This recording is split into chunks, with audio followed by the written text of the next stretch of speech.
6 సంవత్సరాల కేసీఆర్ గారి ఆశీర్వాదంతో దీవెనలతో మరి పెద్దల సభకు వచ్చిన నేను 6 ఏళ్ళు పూర్తి చేసుకొని మరి రేపు పదవి విరమణ చేసుకోబోతున్న సందర్భంగా ముందు 6 నెలలు ఎమ్మెల్సీగా, తర్వాత 4.5 ఏళ్ళు మంత్రిగా, ఇప్పుడు 15 నెలలు మళ్ళీ ఎమ్మెల్సీగా అనేక విషయాలను సభ దృష్టికి, ప్రజా సమస్యల్ని సభ దృష్టికి తీసుకొచ్చే ప్రయత్నం చేయడం కానీ, ఒక మంత్రిగా ఉన్నప్పుడు అనేక సమస్యలు నా దృష్టికి వస్తే వాటిని పరిష్కరించే దిశగా మరి గౌరవ మా ఆనాటి ముఖ్యమంత్రి కేసీఆర్ గారి సహకారంతో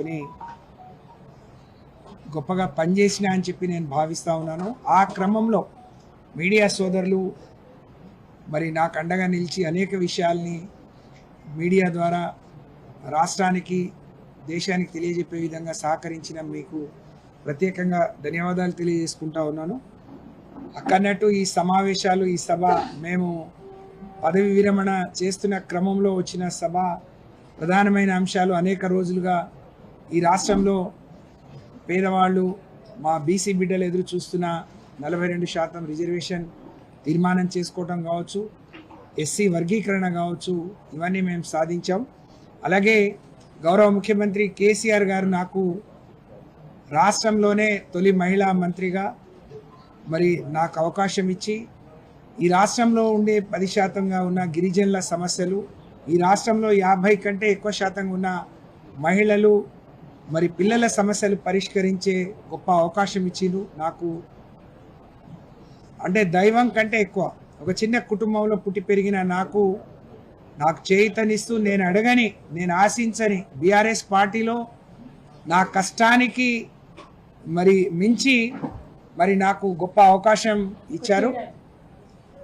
దానికి నేను అందరి సహకారంతో, రామన్న, కవితక్క, హరీష్ అన్న, అలాగే గౌరవ పెద్దలందరి సహకారంతో మరి నేను వచ్చిన అవకాశాన్ని ఒక నిబద్ధతతో, ఒక చిత్తశుద్ధితో, ఒక బాధ్యతగా నిర్వహించిన అని చెప్పి నేను భావిస్తూ ఉన్నాను.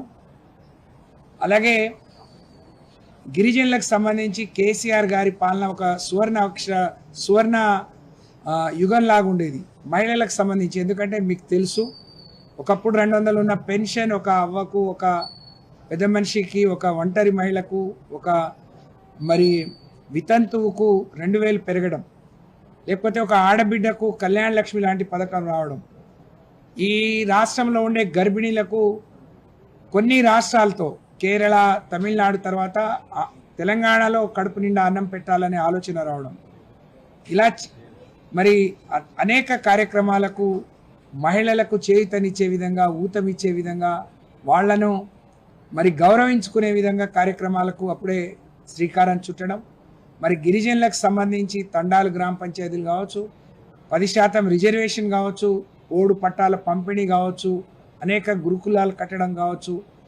నిజంగా నా అనుభవాలు చెప్తే, నిన్న సభలో నేను మాట్లాడిన తర్వాత పెద్దలు చాలామంది మీరు ఇంత గొప్పగా చెప్పారు.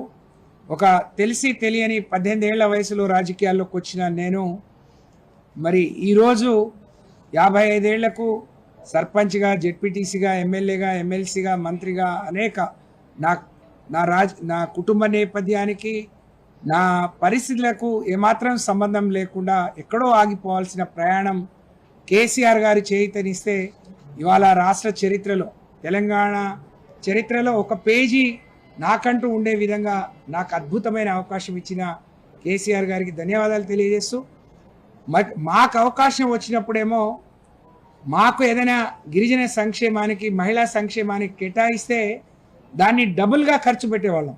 ఇక్కడ అన్న మంత్రిగా పనిచేశారు, వారు స్పీకర్గా పనిచేశారు. ఎందుకంటే కేసీఆర్ గారు తెలంగాణ సాధించిన తర్వాత ఎస్సీ ఎస్టీలకు సప్లాన్ తీసుకొచ్చి అందులో కేటాయించిన నిధులు ఏదైనా కారణంతో కొంత ఖర్చు కాకపోతే దాన్ని క్యారీ ఫార్వర్డ్ చేస్తూ ఖర్చు పెట్టేవాళ్ళు. కానీ దురదృష్టం ఏంటి అంటే దళితులకు, గిరిజనులకు, మహిళలకు ఎక్కువ మాయ మాటలు చెప్పి మరి అధికారంలోకి వచ్చిన కాంగ్రెస్ ప్రభుత్వం 2024-25లో పెట్టిన బడ్జెట్లో కనీసం 30% కూడా ఈ దళిత గిరిజనుల కోసం మహిళల కోసం ఖర్చు పెట్టిన దాంట్లో మరి ఉదాహరణకు చెప్తాను. గిరిజన సంక్షేమానికి 17,000 కోట్లు మరి పోయిన సంవత్సరం పెడితే బడ్జెట్లో పెట్టుకుంటే ఖర్చు చేసింది కేవలం 6,000 కోట్లు మాత్రమే. 11,000 పైచిలకు కోట్లను మిగిలించుకున్నారు. మళ్ళీ ఇప్పుడు కూడా 17,000 పెట్టారు. అంటే వాళ్లకు చెప్పిన ఒక్క హామీ నెరవేరలేదు. 23, 24 బడ్జెట్లో పెట్టిన మేమిచ్చిన మరి అనేక అనుమతులకు కూడా బిల్లులు ఇవ్వకుండా, అనుమతులు ఇవ్వకుండా ఆపేయడం నిజంగా చాలా దుర్మార్గం. నిన్న మేము అవకాశం వస్తే నిన్న క్లారిఫికేషన్లో కూడా అడిగాం. మీరు చాలా పెద్ద పెద్ద పేర్లు పెడుతున్నారు. ఎప్పుడో ఉన్న గిరి వికాసాన్ని ఇందిరా జలప్రభ అని పెట్టారు. అంటే పేర్లు మార్చడంలో నిజంగా పేర్లు మార్చడం మీద ఉన్న శ్రద్ధ పనిచేయడంలో వాళ్ళ లేకుండా పోవడం, తెలంగాణ స్థితిగతులు మార్చడం కాదు, నిజంగా వాళ్ళ బుద్ధులు మార్చుకొని ఇప్పటికైనా ఖర్చు పెట్టింది న్యాయంగా రావాల్సిన ఎవరైతే టార్గెటెడ్ గ్రూప్స్ ఉన్నాయో వాళ్ళకు వచ్చే విధంగా కృషి చేయాలని చెప్పి నిన్న కూడా అడిగాం. కాబట్టి ఏం మాట్లాడినా మరి గత ప్రభుత్వాన్ని నిందించడం, కేసీఆర్ గారిని నిందించడమే పనిగా పెట్టుకున్నారు తప్ప పరిపాలన మీద పట్టు లేదు, ఒక టీం వర్క్ లేదు, ఒక సమన్వయం లేదు. ఒక మంత్రి ఏం మాట్లాడతాడో, ముఖ్యమంత్రి ఏం మాట్లాడతాడో ఎవరికి అర్థం కాకుండా అయోమయంలో పడేసే పరిస్థితి నిజంగా ఈ రాష్ట్రానికి రావడం నిజంగా చాలా దారుణం. ఏ లక్ష్యంతోనైతే ఈ రాష్ట్రాన్ని సాధించుకున్నారో ఆ రోజు చావు నోట్లో తలపెట్టి కేసీఆర్ గారు తెలంగాణ కోసం కొట్లాడి తీసుకొస్తే 10 ఏళ్ళు బ్రహ్మాండంగా అక్కన్నట్టు ఈ దేశంలో అగ్రగామిగా నిలబడ్డ ఈ రాష్ట్రం పురోగమన వైపు పయనిస్తుంది. మరి దీనికి ఎక్కడో అక్కడ ఫుల్ స్టాప్ పెట్టాలి. దానికి మరి 27 తారీఖు, ఏప్రిల్ 27 తారీఖు జరిగే బీఆర్ఎస్ పార్టీ సభ, దానికి ఒక వేదిక కావాలి. దాని నుంచి ప్రజలు ఇప్పటికే ఆలోచిస్తూ ఉన్నారు. మరి చిన్న పొరపాటు జరిగిపోయింది, ఏ విధంగా సరిదిద్దుకోవాలి, ఇంకేదైనా మధ్యలో అవకాశం ఉంటుందా అని ఎదురు చూస్తున్నారు. వాళ్ళందరికీ రేపటి బీఆర్ఎస్ పార్టీ శ్రేణులకు, ఈ రాష్ట్రంలో ఉండే ప్రజలకు 27వ తారీఖు జరగబోయే సభ వాళ్ళకు ధైర్యాన్ని, నమ్మకాన్ని తిరిగి కల్పిస్తుందనే దాంట్లో ఎలాంటి సందేహం లేదు. ఇవాళ మేము మరి ఇక్కడ ఎమ్మెల్సీలుగా రిటైర్ అవుతున్నా. పుట్టినప్పటి నుంచి తెలిసి తెలియని వయసులో రాజకీయాల్లోకి వచ్చినాం. ఆ రోజు నుంచి ప్రజలతో అనుబంధం ఉంది. కష్టపడి అనేక ఒడిదొడుగులు ఎదుర్కొని ఇక్కడికి వరకు వచ్చాం. తప్పకుండా మా కంఠంలో ప్రాణం ఉన్నంత వరకు నేను ఇవాళ ఎమ్మెల్సీగా, మాజీ మంత్రిగా ఇక్కడి నుంచి రిటైర్ అవుతున్నాను అంటే అనేక దశల్లో మరి నాకు అన్ని స్థాయిలో అండగా నిలబడ్డ మా ప్రజలు మరి తప్పకుండా నేను ఇక్కడికి రావడానికి కారకులు.